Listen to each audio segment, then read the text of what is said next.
Hello everybody, it's Science Time and we're back with another video. And today we'll be talking about the interesting effects of radiation, how does it happen, and just everything to do with radiation. So, how is radiation even created? How is radioactivity from an atom generated? Well, first things first, we need basic chemistry knowledge, which is all atoms want to be at a stable state. And this means that they have the correct amount of protons, neutrons, and electrons in order to make that atom. For example, let's say carbon. Carbon usually has 6 protons, 6 neutrons, and 6 electrons. And that's why it's C12. But there is C14, carbon-14, naturally occurring in the environment, although it's really, really rare. And what C14 has is it has 8 neutrons, 6 protons, and 6 electrons, which means that it's at an unstable state. And this means that basically it allows for it to become stable through releasing energy in the form of gamma rays or any other radiation wave. But don't be mistaken, this can also happen if an atom has an unbalanced amount of protons and electrons. For example, let's say that an atom only needs 7 protons, 7 neutrons, and 7 electrons to be stable, and it has 8 protons. This means that it's no longer at a stable state. And what can happen from here is it can actually transform into a new atom. So using that 8 protons, 7 neutrons, and 7 electrons, it would actually decay into a new atom that would have 7 neutrons, 7 protons, and 7 electrons. Now that we have a pretty basic understanding of radioactivity, let's get into the types of radiation waves that there are. There's alpha rays, beta rays, and gamma rays. Alpha rays are positively charged rays because they include 2 neutrons and 2 protons in a stream. This means that there's a constant stream of 2 neutrons and 2 protons flowing away from it. Beta rays are negatively charged because they only have 1 electron or a full electron stream, which means that it's constantly producing negative energy. Gamma rays don't really have any charge per se, but they just release energy. For example, let's say that something had an excess of neutrons. You can't necessarily take away a positive or negative charge from it because a neutron has no charge, so it just has to release energy in a natural way. So now that we know about the types of radiation waves, let's get into some of the effects that they can have. For this, we'll be talking about the harmful effects. So we all know, or most of us at least know, Nagasaki and Hiroshima, the nuking over there, and how people really, really suffered because of that, and they had burns on their skin, and they were throwing up blood, and it was just a really bad thing.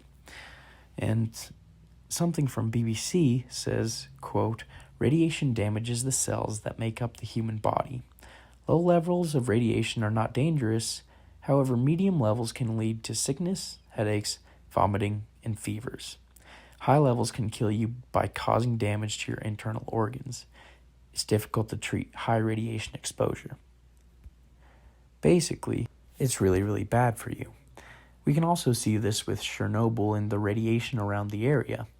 It caused mutations in wildlife because their DNA structure was completely augmented, and it made that place inhabitable for who knows how long. It's still inhabitable to this day. So radiation can cause you and your cells to be permanently damaged, and there's not much of a way to fix it. However, what this means is that radiation also can have some positive effects. For example, I'm pretty sure most of us also know about how radiation therapy can cure cancer. We use X-rays to take pictures of the human body, and we can also use it for a multitude of other reasons. But let's get into how it cures cancer. Well, we know that it damages cells. We know that it can change the DNA of living things, and we know that it can kill cells. With this, whenever we use radiation therapy, we target cancer cells, and this allows it to kill it faster than the cancer is killing you in most cases. Another really interesting effect of radiation from Science Daily says, quote, "The findings published in the latest issue of Environmental Toxicology and Chemistry found that low chronic doses of gamma radiation at 50 to 200 times the background levels had beneficial effects on the stress axis and the immune axis of natural populations of metal voles." So this can maybe help stress and your immune system if you have really low radiation levels, which is pretty interesting. One other use for radiation is how we can use it to observe how far away stars exploded. As we've explored in earlier videos, whenever a star explodes, it releases a whole bunch of energy, and this also means that it releases a bunch of gamma rays. Now, these gamma rays travel at the speed of light, in a vacuum at least, and this means that, well, we can observe how far away a star exploded based on the speed of it, or rather the distance that it's traveled. Now, let's talk about some fun facts about radiation. Bananas actually emit radiation in very small amounts, and Madame Curie discovered radium, which is an element which is very radioactive, and she died of its radiation effects, although she was involved in more than a few radiation experiments. It was once used at a time in a variety of products, including candy and toothpaste. So at a certain time, candy and toothpaste and a few other things were radioactive. Also, did you know that you emit more radiation than your cell phone does? It's crazy to think about, right? But with the amount of atoms in your body, you're actually emitting more radiation, and because you're constantly changing than your phone ever will. Absolutely crazy. Something else that's kind of disturbing is a man once drank 1,400 bottles of a health tonic with radium in it. His jaw ended up falling off, which is kind of terrifying to think about. Also, for smokers, smoking for a full year, you receive the equivalent of 300 chest x-rays.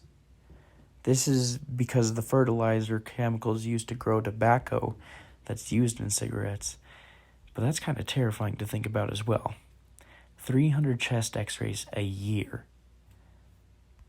Anyways, that's just about all I have to say about radiation. I hope you learned something this episode. If you did, please leave a like. Maybe leave a comment if you're feeling it. And have a wonderful day. This has been Science Time. See you next time.